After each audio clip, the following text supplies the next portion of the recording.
தேர்தல் ஆணையம் தான் சொன்னாங்க, நீங்க ஃபார்ம் நிரப்பி கொடுக்கும்போது வேற எந்த ஆவணமும் கொடுக்க வேண்டிய தேவையில்லை. இப்போ உண்மையிலேயே அவங்களுக்கு ஆவணங்கள் தேவைன்னு அப்பவே கேட்டிருக்கலாம்ல. பிஎல்ஓட்டையே கையோட அந்த ஆவணத்தை கொடுத்துருக்கலாம். அது பர்த் சர்டிபிகேட்டா இருக்கட்டும், பாஸ்போர்ட்டா இருக்கட்டும், ஏதோ ஒண்ணு அவங்க அத்தாட்சியாக கொடுக்க வேண்டியதை கொடுத்துட்டு போயிருக்கலாம். அதோட முடிஞ்சு போச்சு. அதை செய்யாம இப்ப என்ன கேட்கிறாங்கன்னு சொன்னா, உங்களுடைய பூர்வீகம் எங்களுக்கு தெரியல, சரியா? கொஞ்ச நாள் கழிச்சு பார்த்தா நீங்க யாருக்கு பிறந்தீங்கன்றத நீங்க நிரூபிக்கிறதுக்கு அத்தாட்சியோட வாங்கன்னு சொல்லி கேட்டாலும் ஆச்சரியம் இல்லை. அவங்க அவ்வளவு பேரும் ஆவணங்களோட போய் இந்த பிஎல்ஓட்ட நிக்கணும்.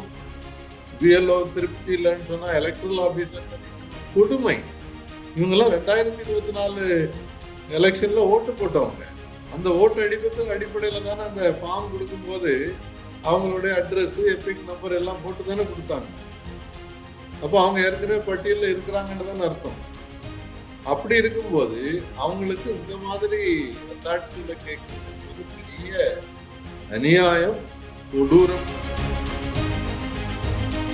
1987க்கு முன்னால பிறந்தவங்க தான் 2005 ஓட்டு அந்த பட்டியல்ல இருப்பாங்க. அவங்க எல்லாம் அதுக்கு பிறகு எத்தனை எலெக்ஷன் வந்துருச்சு. அப்போ கொடுத்த கார்டுல போட்டோ கிடையாது.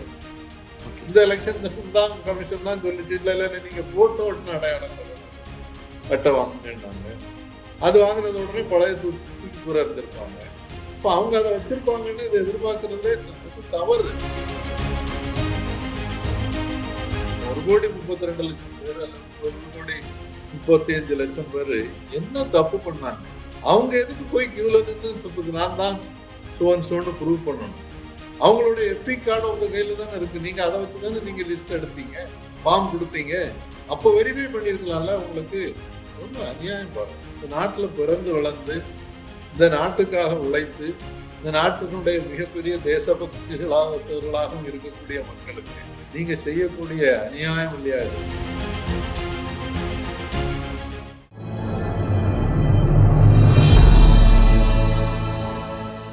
தமிழ் நியூஸ் நேயர்களுக்கு அன்பு வணக்கம். இன்றைய சிறப்பு நேர்காணலில் நம்மோடு இணைந்திருப்பவர் அரசியல் விமர்சகர் மரியாதைக்குரிய தாமஸ் பிராங்கோ சார். சார் வணக்கம்.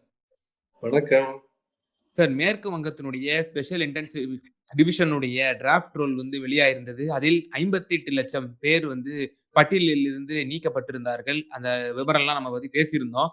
இப்போது இன்று காலையில் வந்த ஒரு அதிர்ச்சிகரமான ஒரு செய்தி, அந்த டிராஃப்ட் ரோலில் இடம்பெற்றிருக்கக்கூடியவர்களிடம் கிட்டத்தட்ட ஒரு 1,36,00,000 பேருக்கு விளக்கம் கேட்டு நோட்டீஸ் அனுப்பப்பட்டிருக்கிறது. அவர்கள் அலுவலரிடம் உரிய விளக்கம் தர வேண்டும் என்று நோட்டீஸ் அனுப்பப்பட்டிருக்கிறது. ஏன் இந்த 1,36,00,000 பேருக்கு நோட்டீஸ் அனுப்பணும் அப்படிங்கிற ஒரு கேள்வி இருக்கு சார். அதாவது தேர்தல் ஆணையம் தான் சொன்னாங்க, நீங்க ஃபார்ம் நிரப்பி கொடுக்கும் போது வேற எந்த ஆவணமும் கொடுக்க வேண்டிய தேவையில்லைன்னு சொன்னாங்க. அப்போ உண்மையிலேயே அவங்களுக்கு ஆவணங்கள் தேவைன்னு அப்பவே கேட்டிருக்கலாம்ல. பிஎல்ஓட்டையே கையோட அந்த ஆவணத்தை கொடுத்துருக்கலாம். அது பர்த் சர்டிபிகேட்டா இருக்கட்டும், பாஸ்போர்ட்டா இருக்கட்டும், ஏதோ ஒண்ணு அவங்க அத்தாட்சியாக கொடுக்க வேண்டியதை கொடுத்துட்டு போயிருக்கலாம். அதோட முடிஞ்சு போச்சு. அதை செய்யாம இப்ப என்ன கேட்கிறாங்கன்னு சொன்னா, இல்ல உங்களுடைய பூர்வீகம் எங்களுக்கு தெரியல, சரியா? அவங்க பயன்படுத்தக்கூடிய வார்த்தை என்பது புரோஜனின்னு சொல்றாங்க. புரோஜனின்னா உங்களுடைய பெற்றோர், மூதாதையர், அவங்களுடைய வழித்தோன்றல் தானா நீங்கன்றத இப்போ ஆராய்ச்சி பண்ண போறாங்க. இன்னும் கொஞ்ச நாள் கழிச்சு பார்த்தா நீங்க யாருக்கு பிறந்தீங்கன்றத நீங்க நிரூபிக்கிறதுக்கு அத்தாட்சியோட வாங்கன்னு சொல்லி கேட்டாலும் ஆச்சரியம் இல்லை போல இருக்கு. இப்ப இதுல 1,32,00,000 சொல்றாங்க, கொஞ்சம் பேர் 36,00,000 எப்படின்னாலும் இது ஒரு மிகப்பெரிய எண்ணிக்கை. இப்ப அவங்க அவ்வளவு பேரும் ஆவணங்களோட போய் இந்த பிஎல்ஓட்ட நிக்கணும். பிஎல்ஓ திருப்தி இல்லைன்னு சொன்னா எலக்ட்ரல் ஆபீசர்ட்ட நிக்கணும்னு சொல்லும் போது ஒருத்தருக்கு செய்யக்கூடிய கொடுமை. இவங்கெல்லாம் 2024 எலெக்ஷன்ல ஓட்டு போட்டவங்க. அந்த ஓட்டு அடிப்படையில தானே அந்த ஃபார்ம் கொடுக்கும் போது அவங்களுடைய அட்ரஸ், எபிக் நம்பர் எல்லாம் போட்டு தானே கொடுத்தாங்க. அப்போ அவங்க ஏற்கனவே பட்டியல்ல இருக்கிறாங்கன்னு தானே அர்த்தம். அப்படி இருக்கும்போது அவங்களுக்கு இந்த மாதிரி அத்தாட்சிகளை கேட்கறது என்பது பெரிய அநியாயம், கொடூரம்னு நான் பாக்குறேன். இதுல பெரிய சிக்கல் அவங்க கேட்கறதெல்லாம் இந்த 2002 2005 உள்ள ஆவணம். அன்னைக்கு யார் எது அந்த கணக்கு எடுத்தாங்க, என்ன சீரியஸ்னஸ் இருந்தது யாருக்கும் தெரியாது. நமக்கு கிடைக்கக்கூடிய தகவல் அடிப்படையில உச்ச நீதிமன்றத்துல திரு பிரசாந்த் குமார் கொடுத்த டாக்குமெண்ட், அந்த அப்படி ஒரு டாக்குமெண்டே கிடையாதுன்னு சொன்னாங்க தேர்தல் ஆணையம். இந்த எஸ்ஐஆர் நடத்துறதுக்கான வழிமுறைகள் 63 பக்க ஆவணம் அவர் கொண்டு வந்து சுப்ரீம் கோர்ட்ல கொடுத்தாரு. அது இல்லைன்னு சொல்ல முடியல அவங்கள. அது உண்மையான டாக்குமெண்ட். அதுல தெளிவாக இது உங்களுடைய குடியுரிமையை முடிவு செய்வதற்கல்ல, அந்த அதிகாரம் பிஎல்ஓவுக்கு கிடையாது அப்படின்னே சொல்லுது, எழுத்துப்பூர்வமாக இருக்கு. அதே மாதிரி 8 மாசம் 10 மாசம் டைம் கொடுத்து அது நடந்திருக்கு. ஏற்கனவே உங்களுக்கு பட்டியல்ல லிஸ்ட் இருக்கிறதன் அடிப்படையில் தான் அவங்க வீடு வீடாக போய் அந்த எனுமரேட்டர்னு சொல்லக்கூடியவங்க ஆய்வு செய்து வீட்டுல யாராவது இறந்திருக்காங்களா, ஊரை விட்டு போயிட்டாங்களா, கல்யாணம் ஆகி போயிருப்பாங்க, அப்ப புதிய அட்ரஸ்ல எங்க இருக்காங்க கேட்டு தெரிஞ்சுக்கிட்டாங்க. நான் அன்னைக்கு டெத் சர்டிபிகேட் இதெல்லாம் கணினிமயமாக்கப்படவில்லை. இன்னைக்கு எல்லாமே ஆன்லைன். அந்த அடிப்படையில தான் நடந்தது அப்படின்றதெல்லாம் புள்ளி விவரங்கள் இருக்கு. ஆனா இன்னைக்கு அவங்களுக்கு அதிகாரமே இல்லை என்பதை உச்ச நீதிமன்றத்துல பல வழக்கறிஞர்கள் சுட்டி காட்டியிருக்காங்க. ஆவணத்தோட கொண்டு சொல்றாங்க. அரசியல் சாசனத்துல என்ன சொல்லியிருக்கு, ரூல்ஸ் என்ன சொல்லுது, பீப்புள்ஸ் ரெப்ரசன்டேஷன் ஆக்ட் என்ன சொல்லுதுன்றத வச்சு பார்க்கும்போது ஒரு குறிப்பிட்ட பகுதியில உங்களுக்கு ஏதாவது பிரச்சனை இருக்கு, சந்தேகம் இருந்ததுனாதான் இந்த மாதிரி ஸ்பெஷல் இன்டென்சிவ் ரிவிஷன் நடத்துறது. இல்லைன்னா எஸ்ஐஆர்னே ஒண்ணும் கிடையாது அப்படின்றது சொல்லப்பட்டிருக்கிறது. அதையும் மீறி இது செய்துட்டு இருக்காங்க. உச்ச நீதிமன்றமும் ஜனவரி கடைசி வரைக்கும் வழக்கு நடத்தும்னு சொல்லி இப்படியே எடுத்து அடிச்சுட்டு இருக்காங்க. இப்போ இது ஒரு பெரிய ஷாக்கா வந்திருக்கு. நீங்க ஒவ்வொருத்தரும் போய் உங்களுடைய அடையாளத்தை நிரூபிங்கள்னு சொன்னா இது பெரிய பிரச்சனையை மேற்கு வங்காளத்திலையும் உருவாக்கும். மேற்கு வங்காளத்துல செய்யறது தானே தமிழ்நாட்டிலையும் வரும். ஆனா பீகார்ல இப்படி செய்யவே இல்லையே சார். அதாவது பீகார்ல என்ன செய்தாங்கன்னு சொன்னா, இந்த தடவை மேற்கு வங்காளத்திலயும் சரி தமிழ்நாட்டிலையும் சரி இந்த தடவை என்ன செய்தாங்கன்னு சொன்னா, நீங்க சும்மா ஃபார்ம் ஃபில்அப் பண்ணி கொடுத்தா போதும். அந்த ஃபார்ம்ல இந்த 2002 2005 தகவல் உங்களுடையதோ உங்க பெற்றோருடையதோ இருந்ததுன்னா போதும், அதை போட்டா போதும். ஆனா இப்ப என்ன சொல்றாங்க, அது எங்களுக்கு திருப்தியா இல்ல. பீகார் அவசர கோலத்துல செய்தாங்க. அங்க எவ்வளவு அநியாயம் நடந்ததுன்றது ஏற்கனவே பேசியிருக்கிறோம். நெட்டா 48 லட்சம் பேர் காணாம போயிட்டாங்க. அவங்க எல்லாம் ஓட்டு போட முடியல. அடையாள அட்டையும் கொண்டு போய் கியூல நின்றுட்டு கடைசியில எங்க பேர் இல்லை அப்படின்னு சொல்லி வெளியேற்றப்பட்டார்கள். குறிப்பாக சிறுபான்மையர்களும் தலித் மக்களும் நிறைய அதுல பாதிக்கப்பட்டிருந்தார்கள்ன்றது பார்க்கிறோம். இப்ப இங்க என்ன சொல்றாங்கன்னு சொன்னா, உங்க பேர்ல வித்தியாசம் இருக்கு, அப்பா பேர்ல வித்தியாசம் இருக்கு, நீங்க ஆதார் கொடுக்க வேண்டாம், எந்த ஐடி கார்டும் கொடுக்க வேண்டாம். இப்போ நீங்க ரொம்ப எளிதான ஒரு உதாரணத்தை சொல்றேன். என் பேரு தாமஸ் பிராங்கோ. சிலர் இப் ரா இங்கோ போடுறாங்க, சிலது பி ரா இங்கோ போடுறாங்க, சிலர் அதையும் மாத்தி பீராங்கோ அப்படின்னு எழுதுறாங்க. இங்க அப்போ 2000 2005 தமிழ்ல தான் எலக்ட்ரல் ரோல் இருக்கு. ஆமா, தாமஸ்ன்றத தா மா இஸ்டும் போடுவாங்க, சூவும் போடுவாங்க சிலர். இது குறிப்பா சிறுபான்மையினர்களுடைய பேர்கள்ல நிறைய குழப்பம். ஒரு சின்ன ஸ்பெல்லிங் மிஸ்டேக் கல்யாணம் உடனே என்ன சொல்றாங்க, உங்க அப்பா நீங்க சொல்லி இருக்கிறதுக்கும் இதுக்கு வித்தியாசம் இருக்கு. வயசு அந்த டைம்ல குத்து மதிப்பா ஒரு வயசு எழுதியிருப்பாங்க. இல்ல அப்ப அந்த சமயத்துல 2005 நம்ம ஓட்டு போடும் போது அந்த கார்டு வச்சிருப்போம்ல, அந்த கார்டை கொடுத்தா கிளியர் ஆயிடும்ல. அந்த கார்டு 2005 உள்ள கார்டு யாராவது இப்போ வச்சிருக்காங்களா? ஆ. 1987க்கு முன்னால பிறந்தவங்க தான் 2005ல ஓட்டு போட்டிருக்க முடியும். அந்த பட்டியல்ல இருப்பாங்க. அவங்க எல்லாம் வந்து அதுக்கு பிறகு எத்தனை எலெக்ஷன் வந்துடுச்சு? அப்ப கொடுத்த கார்டுல போட்டோ கிடையாது. ஓகே. இந்த எலெக்ஷன் தான் கமிஷன் தான் சொல்லிச்சு, இல்ல நீங்க போட்டோ ஒட்டின அடையாளம் அட்டை வாங்குங்கன்னாங்க. அது வாங்கினது உடனே பழைய தூக்கி தூர இருந்திருப்பாங்க. அடுத்து சொன்னாங்க, இல்ல புகைப்படமே கலர் புகைப்படம் வேணும்னாங்க. அந்த கலர் புகைப்படத்தை ஒட்டும் போது நீங்க பழசு தூர போட்டீங்க.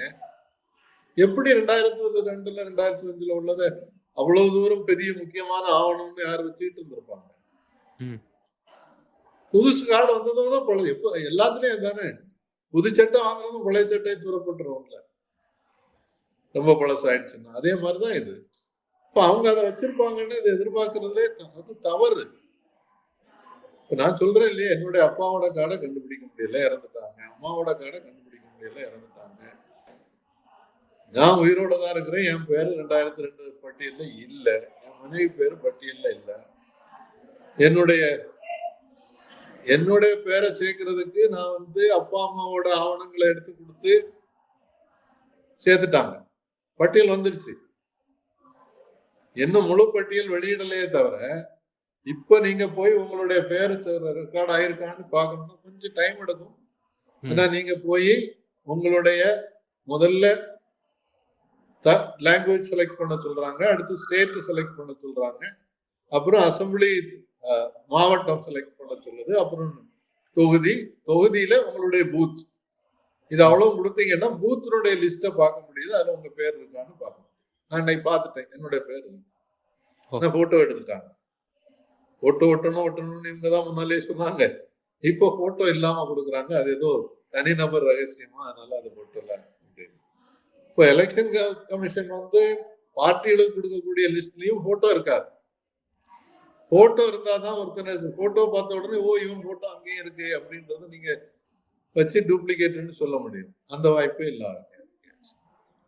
அதனால குளறுபடி மேல் குளறுபடி செய்து மக்களுடைய கோபத்தை தூண்டுறதுல தெளிவா இருக்கும். என்னுடைய மிகப்பெரிய சந்தேகம் என்னன்னா, பல விதங்கள்ல எதிர்கட்சி ஆட்சி நடத்தக்கூடிய மாநிலங்கள்ல கலவரங்களை உருவாக்கி அந்த கலவரங்கள் மூலமாக வாக்கு பெறுவதற்கான முயற்சி செய்துட்டு இருந்தாங்க. இது மேற்கு வங்காளத்துல தொடர்ந்து நடந்துட்டு இருக்கு. அதனுடைய ஒரு பகுதியாகத்தான் இதுவும் மேற்கு வங்காளத்துல இப்படி நடக்கிறதா. இவ்வளவு ஒரு பெரிய எண்ணிக்கை, 1,32,00,000 பேரு. மொத்த வாக்காளர்கள் அங்க எவ்வளவு? 7 கோடி, 7,5 கோடி, 7 கோடி 7 கோடி 60 லட்சம் இருந்தாங்க. எஸ்ஏஆருக்கு அப்புறம் 7 கோடி 8,000. சரி, ஓகே. அதுல 1,35,00,000 பேர் வந்து ஆவணத்தோட போய் கியூல நிக்கணும்னு சொன்னா எவ்வளவு பெரிய கேவலம். இது வந்து டிமானிட்டைசேஷன் மாதிரி ஆகுது. Sir, election commission of India விளக்கம் தான் கேட்டிருக்கிறாங்க. உரிய விளக்கம் கொடுத்துட்டாங்கன்னா எந்த ஒரு பிரச்சனையும் இல்ல. ஆனால் ஏன் வந்து நம்ம தேவையில்லாத ஒரு பீதியை நம்ம கிளப்புறோம் அப்படிங்கிற ஒரு கேள்வி இருக்கு. நீங்க சொல்வதெல்லாம் பார்க்கும்போது இந்த 58 லட்சம் பேர் வந்து இந்த டிராஃப்ட் ரூல்ல நீக்கினது போல ஃபைனல் டிராஃப்ட் ரூல்ல மேலும் பலரும் நீக்குவதற்கான வாய்ப்புகள் இருப்பது போலவா நீங்க சொல்றீங்க? நீக்கல்ல, எல்லாரையும் சேர்த்துக்கிடுறாங்கன்னே வச்சுக்கணும். 1,32,00,000 பேர் அல்ல 1,35,00,000 பேரு என்ன தப்பு பண்ணாங்க? அவங்க எதுக்கு போய் கியூல நின்று நான் தான் சோன்னு ப்ரூவ் பண்ணணும்? அவங்களுடைய எபிக் கார்டு உங்க கையில தானே இருக்கு. நீங்க அதை வச்சுதானே நீங்க லிஸ்ட் எடுத்தீங்க, ஃபார்ம் கொடுத்தீங்க. அப்போ வெரிஃபை பண்ணிருக்கலாம்ல. உங்களுக்கு பிஎல்ஓக்கு ஒழுங்கா ட்ரைனிங் கொடுத்து இந்த மாதிரி பேர்ல ஒரு வித்தியாசம் இருக்குது அப்படின்னாக்கி நீங்க அதை உடனே கேளுங்கன்னு சொல்லியிருக்கலாம் இல்லையா? 3 தடவை வீட்டுக்கு போனோம்னு சொன்னாங்க இல்லையா? அந்த நேரத்துல கேட்கலாம் இல்லையா? வயசுல வித்தியாசம் இருக்குன்னு சொல்றாங்க. வயசு யார் பதிவு செய்தது? அன்னைக்கு நீங்க ஃபார்மே ஃபில்அப் பண்ணி வாங்க இல்லையா? 2002ல இருந்து யாருமே படிவம் ஃபில்அப் பண்ணி கொடுக்க சொல்லல. எனுமரேட்டர் தான் ஃபில்அப் பண்ணாங்க. சோ அதுல ஒரு டேட் ஆஃப் பர்த்ல தப்பு போட்டிருக்கலாம், அந்த ஏஜ்ல தப்பு போட்டிருக்கலாம். அந்த தப்புக்கு யார் பொறுப்பு? எப்படி ஆகுது? அப்பா அம்மா இறந்து போனாங்க, பிள்ளைகளுக்கு என்ன அநியாயம் இது? அவங்களுடைய டீட்டெயில் கொடுக்க முடியலன்றதுனால. நீங்க முதல்ல கேட்கும்போது நான் ஒரு உதாரணத்துக்கு சொல்றேன். என் கேஸே எடுத்துக்கிடுவோம். என் மனைவியினுடைய பேரு லிஸ்ட்ல இல்லை. 2002 5 சென்னை 2005 வச்சு. அவங்க அப்பா அம்மா பேரை நான் எல்லா விதத்திலையும் அங்க இருக்கக்கூடிய என்னெல்லாம் தொகுதி இப்படி எல்லாம் தேட முடியுமோ அவ்வளோ தேடி பார்த்துட்டேன். விஎல்ஓட்டையும் அந்த டீட்டெயில கொடுத்து நீங்க தேடி பாருங்கன்னு அவங்களாலையும் தேடி கண்டுபிடிக்க முடியல. ஃபார்ம் கொடுத்தேன். அவங்க 2 பேரும் கையெழுத்து போட்டு நான் தான் வாங்கி கொண்டு கொடுத்தேன் என் மனைவிக்கும் என் மகளுக்கும். போட்டோ ஒட்டி இதெல்லாம் சேர்த்து. அது கூடால நாளை இவங்க இந்த பிரச்சனை பண்ணக்கூடாதுன்றதுக்காகவே பாஸ்போர்ட் காப்பி கொடுத்தேங்க. 2 பேரும் government employee identity card copy கொடுத்துருக்கிறேன். ஆனா அவங்க என்ன சொல்றாங்க, இதெல்லாம் இப்ப வாங்கக்கூடாதுன்னு சொல்லிட்டாங்க சார், அதனால உங்க பேர் சேர்க்க முடியாது அவங்க 2 பேரோட இது. அப்ப என்ன செய்யட்டும் அப்படின்னா, இல்ல பின்னால அந்த லிஸ்ட் எல்லாம் வந்த பிறகு திருப்பி ஃபார்ம் 6 கொடுத்து அப்ளை பண்ண எவ்வளவு அநியாயம் பாருங்க. இந்த நாட்டுல பிறந்து வளர்ந்து இந்த நாட்டுக்காக உழைத்து இந்த நாட்டினுடைய மிகப்பெரிய தேசபக்திகளாகவும் இருக்கக்கூடிய மக்களுக்கு நீங்க செய்யக்கூடிய அநியாயம் இல்லையா இது? அதைத்தான் நான் சுட்டிக்காட்டேன். நிச்சயமா சார். பல்வேறு விவகாரங்கள்ல எங்க நேயர்களுக்கு ரொம்ப தெளிவா உங்களோட கருத்துக்களை பகிர்ந்தீங்க. ரொம்ப நன்றி சார். நன்றி, வணக்கம்.